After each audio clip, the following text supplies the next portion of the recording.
Labdien visiem!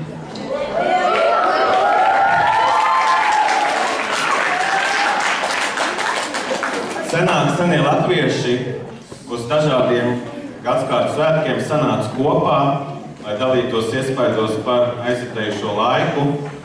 Un bieži vien šādos pasākumos, līdzīgi kā es bioloģijas skolotājs salīdzinu visu dabu, līdzīgi arī kā dzīvnieku valstī, dzīvnieku tēviņi parasti kaut kādā veidā izrādās mātīšu priekšā.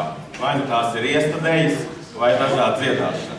Un līdzīgi arī senā latviešu vīri dažādām izdarībām izrādīja sevi.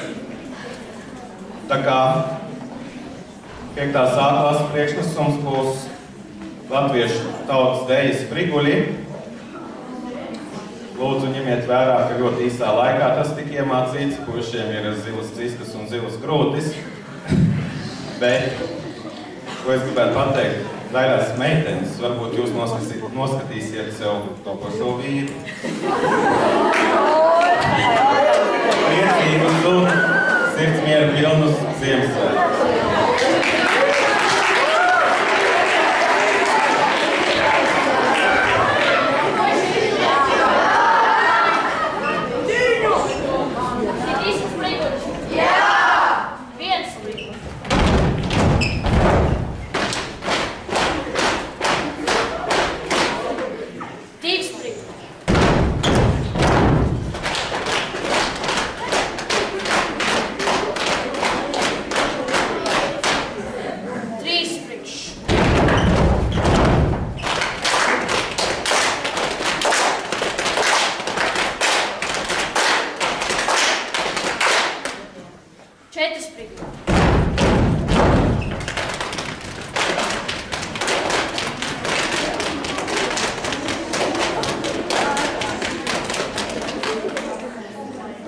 Tagad bija